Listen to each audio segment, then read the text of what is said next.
pengetahuan dan teknologi di Indonesia telah melalui berbagai tahapan yang berhubungan erat dengan bidang hukum seiring dengan perubahan zaman dan kebutuhan masyarakat. Perjalanan ini dimulai pada masa kolonial Belanda, di mana iptek lebih banyak digunakan untuk kepentingan eksploitasi sumber daya alam. Pada masa itu, hukum kolonial seperti Agrarische Wet 1870 memperkuat dominasi teknologi pertanian oleh Belanda sekaligus membatasi akses masyarakat lokal terhadap teknologi modern. Setelah Indonesia merdeka pada tahun 1945, fokus pengembangan iptek mulai diarahkan untuk kepentingan nasional.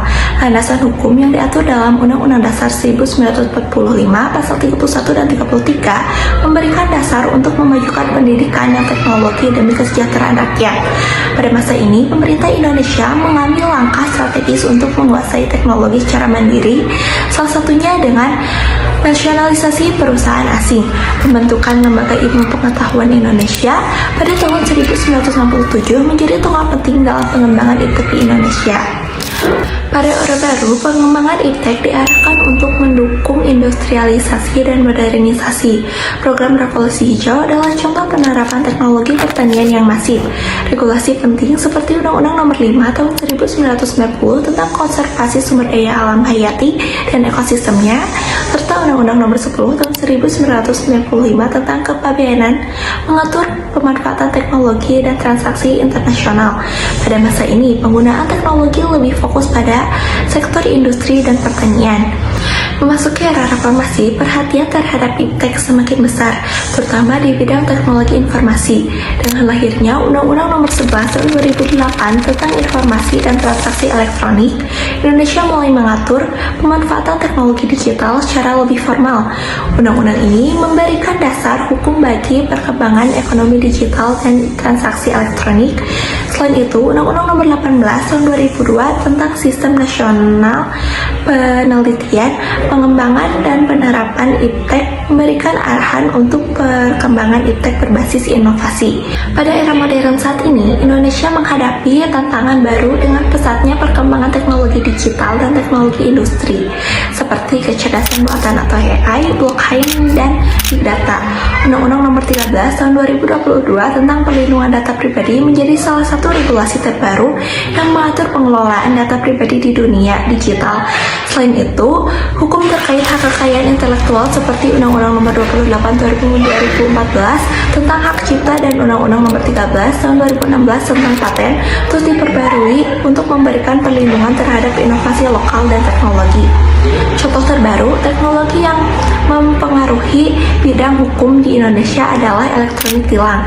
Sistem ini memanfaatkan teknologi informasi dan kamera pengawas atau CCTV untuk mendeteksi pelanggaran lalu lintas secara otomatis, kemudian mengirimkan surat tilang secara elektronik kepada pelanggar.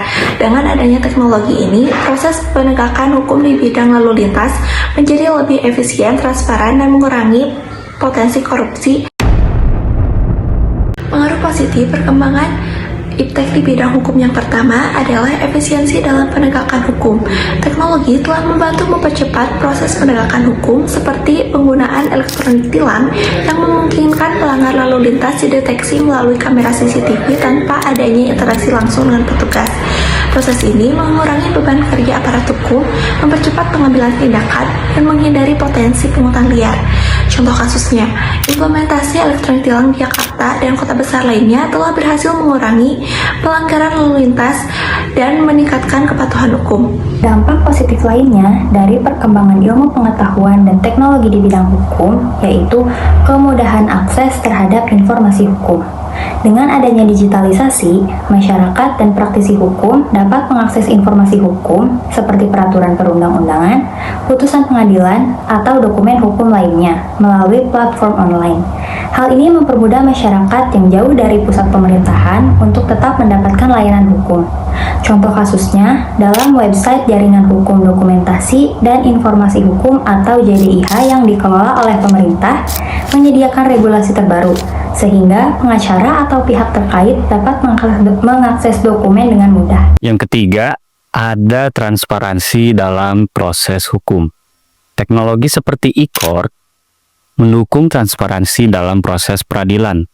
Sistem ini memungkinkan masyarakat untuk memantau jalannya kasus, mendaftarkan perkara, hingga mengakses hasil putusan secara online. Contohnya, penggunaan e-court di Mahkamah Agung telah meningkatkan kepercayaan publik terhadap sistem peradilan karena prosesnya menjadi lebih terbuka dan lebih terpantau. Lalu yang keempat, itu peningkatan keamanan data pribadi dan transaksi digital. Regulasi seperti Undang-Undang Nomor 13 Tahun 2022 tentang perlindungan data pribadi mengatur penggunaan teknologi untuk melindungi privasi dan data pribadi masyarakat. Teknologi enkripsi dan pengawasan digital kini banyak digunakan untuk menjaga kerahasiaan data. Nah, contoh kasusnya itu peningkatan keamanan pada transaksi perbankan online dan e-commerce seperti fitur autentikasi 2 langkah yang melindungi penggunaan dari pencurian data atau penipuan. Lalu yang terakhir ada pengembangan sistem pemantauan kriminal. Teknologi seperti sistem pengawasan berbasis kamera dan database kriminal digital membantu aparat hukum dalam pemantauan pelaku kejahatan. Sistem ini memungkinkan deteksi dan pencegahan kejahatan secara real time.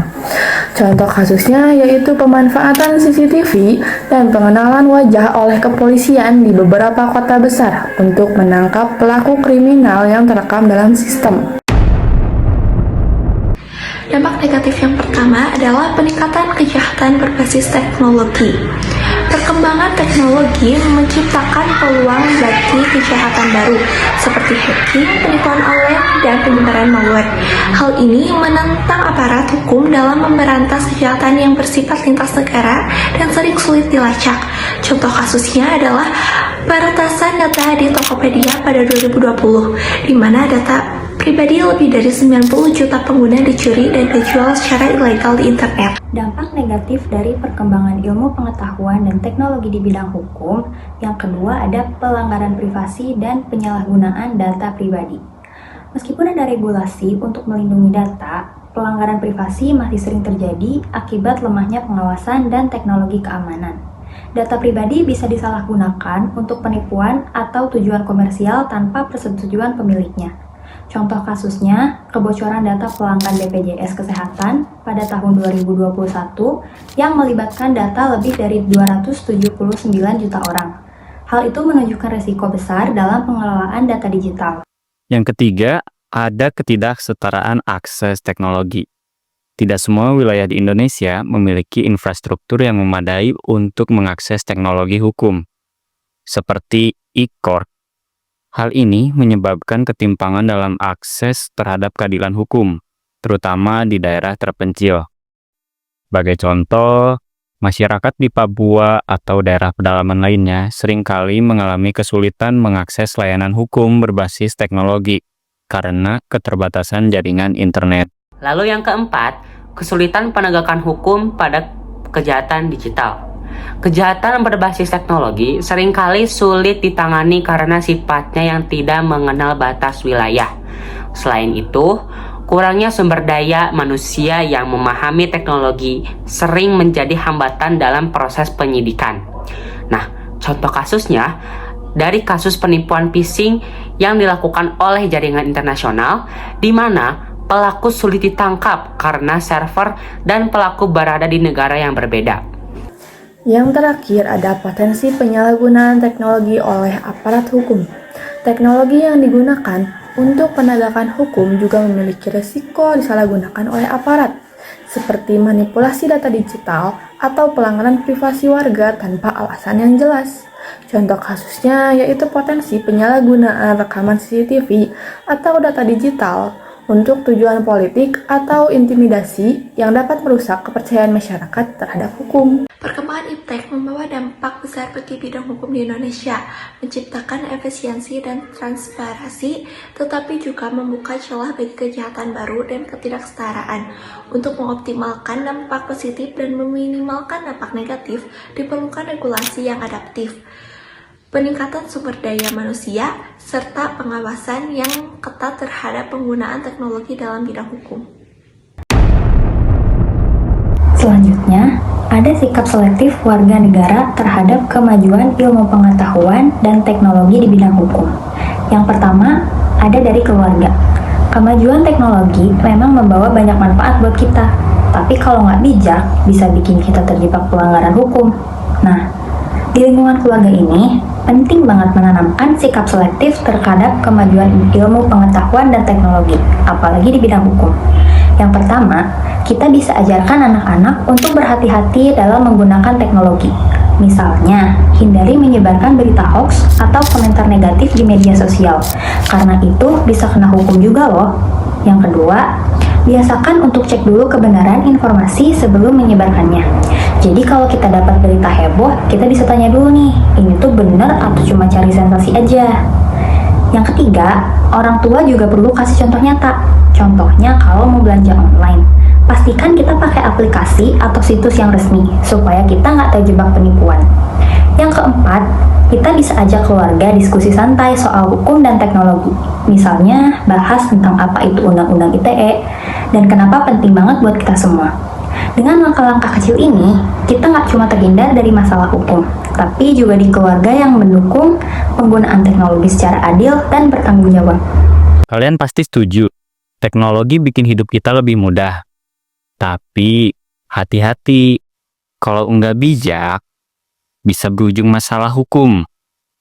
Di sekolah, kita harus belajar selektif terhadap kemajuan teknologi, apalagi di bidang hukum. Yang pertama, saat belajar, gunakan teknologi dengan benar. Jangan sampai ambil jalan pintas. Apa sih? Contohnya, nyontek pakai aplikasi, atau enggak copy paste tugas tanpa izin. Itu termasuk pelanggaran loh. Yang kedua, ingat untuk selalu berhati-hati di media sosial. Hindari menyebarkan hoaks atau komentar yang menyinggung orang lain. Teman-teman tahu kan, hal itu tuh bisa kena Undang-Undang ITE. Yang ketiga, manfaatkan teknologi untuk mendukung penegakan hukum. Misalnya, ikut melaporkan akun palsu, cyberbullying, atau tindakan yang melanggar aturan. Ini adalah cara kita untuk berkontribusi secara positif. Yang keempat, guru juga mempunyai peran penting. Guru bisa mengingatkan siswanya untuk berpikir sebelum bertindak, terutama dalam menggunakan teknologi. Jadi, kita nggak cuma paham hukum, tapi kita juga terhindar dari pelanggaran. Di sekolah, mari kita sama-sama belajar jadi pengguna teknologi yang cerdas dan bertanggung jawab. Sikap selektif warga negara terhadap kemajuan iptek dari masyarakat. Kemajuan teknologi memudahkan banyak hal, tapi kita juga harus bijak, terutama dalam kehidupan bermasyarakat. Sikap selektif terhadap teknologi itu penting banget tahu, supaya nggak terjerat masalah hukum. Pertama, selalu berhati-hati saat membagikan informasi di grup ataupun di media sosial. Jangan langsung percaya dengan berita yang beredar. Nah, kalian harus cek dulu kebenarannya, karena menyebarkan hoaks bisa berdampak hukum. Lalu, yang kedua, gunakan teknologi untuk hal yang positif. Nah, misalnya, ikut melaporkan tindakan ilegal di lingkungan seperti pencurian atau kejahatan cyber lewat aplikasi resmi yang disediakan oleh pemerintah. Yang ketiga, jadilah contoh pengguna teknologi yang bertanggung jawab. Misalnya juga, hindari menggunakan perangkat lunak ilegal atau melakukan transaksi online yang mencurigakan. Ini juga membantu kita menciptakan lingkungan masyarakat yang taat pada hukum. Yang keempat, ajak orang sekitar untuk diskusi tentang aturan hukum terkait teknologi. Bisa lewat kegiatan seperti sosialisasi di komunitas atau arisan, supaya semua makin paham cara menggunakan teknologi dengan benar. Nah teman-teman, dengan sikap selektif, masyarakat bisa terhindar dari pelanggaran hukum dan teknologi pun jadi alat untuk mendukung keadilan. Yuk, kita mulai perubahan ini dari lingkungan kita. Yang terakhir yaitu ada sikap selektif bangsa dan negara terhadap kemajuan iptek. Kemajuan teknologi membawa banyak perubahan bagi bangsa dan negara kita. Tapi kita perlu bersikap selektif supaya teknologi digunakan untuk membangun, bukan menghancurkan. Pertama, sebagai warga negara, kita harus menggunakan teknologi untuk mendukung penegakan hukum. Misalnya, melaporkan tindakan korupsi, kejahatan cyber, atau pelanggaran lainnya melalui platform resmi. Kedua, jangan menyebarkan informasi yang memecah belah bangsa. Teknologi bukan alat untuk menyebarkan ujaran kebencian atau hoaks, tapi untuk memperkuat persatuan. Yang ketiga, dorong pemerintah untuk memanfaatkan teknologi secara transparan. Misalnya melalui e-governance yang memudahkan rakyat memantau kerja pemerintah dan memastikan keadilan hukum ditegakkan. Lalu yang keempat, dukung kebijakan hukum yang menyesuaikan diri dengan perkembangan teknologi. Sebagai warga, kita bisa memberi masukan atau berpartisipasi dalam sosialisasi aturan baru. Ingat, teknologi adalah alat. Dengan sikap selektif, kita bisa memanfaatkannya untuk memajukan bangsa dan negara, sekaligus mewujudkan keadilan bagi semua.